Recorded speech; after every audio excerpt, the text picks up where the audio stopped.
Hi guys, ఈరోజు Kaushik Maridi car Honda elevate mileage test చేయబోతున్నాం. అలాగే ఈ కార్లో పాజిటివ్స్ అండ్ నెగిటివ్స్ గురించి కూడా మాట్లాడుకుందాం. వీకెండ్లో బోర్ కొడుతుందని అలా సరదాగా బెంగళూరు దగ్గరలో ఉన్న నంది హిల్స్కి బయలుదేరామండి. యాక్చువల్గా it's our 7th time or 8th time going to Nandi hills. Time వచ్చేసి అరౌండ్ 4 o'clock అవుతుందండి. సో నంది హిల్స్ డ్రైవ్ వచ్చేసి అరౌండ్ 1.5 hours పడుతుంది. Honda is very good brand అండి. మీరు చూసుకున్నట్టయితే చాలా కార్స్, హోండా అకార్డ్ కానీ, హోండా సిటీ కానీ, హోండా సివిక్ కానీ ఇప్పటికీ రోడ్ల మీద తిరుగుతూ ఉంటాయి. ఇంజన్ అయితే one of the most reliable engine in the market అని చెప్పుకోవచ్చండి. జపనీస్ ఇంజిన్స్ ఆర్ చెప్పాలంటే Japanese engines are very good engines అండి.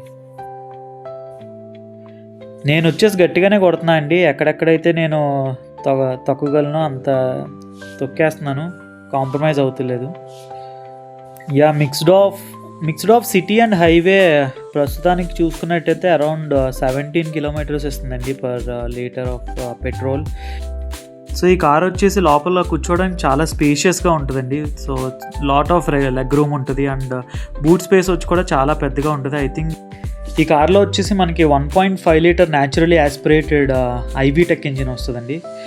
And it's very very good engine and it's one of the most reliable engine అండి. ఈ కార్లో main positives వచ్చేసి ఈ కార్లో ADAS ఉందండి. So ADAS is a very good technology. ఇందులో వచ్చేసి lane keep assist and adaptive cruise control and automatic breaking ఇలాంటి ఫీచర్స్ ఉన్నాయండి. ఈ కార్లో సన్ రూఫ్ కూడా చాలా పెద్దగా ఉంటుందండి. సో మంచిగా ఎంజాయ్ చేయొచ్చు. ఫారెస్ట్లోకి, ఘాట్ రోడ్లోకి వెళ్ళినప్పుడు మంచిగా వ్యూస్ అయ్యి ఎంజాయ్ చేయొచ్చండి. సో గాయస్, ఫైనల్గా మైలేజ్ వచ్చేసి అరౌండ్ 16.8 వచ్చిందండి. And it's a very good mileage for this car. ఎందుకంటే ఇది చెప్పాలంటే సైజులో పెద్దది అండ్ ఈ కార్ ఇంత మైలేజ్ ఇచ్చిందంటే చాలా గ్రేట్ అండి. మేము లాస్ట్ ఇయర్ సంక్రాంతికి వెళ్ళినప్పుడు అరౌండ్ 17 ఇచ్చింది హైవే మీద నీట్గా తోలుకుంటే. So finally it's 16.8 and thank you guys, thanks for watching this video.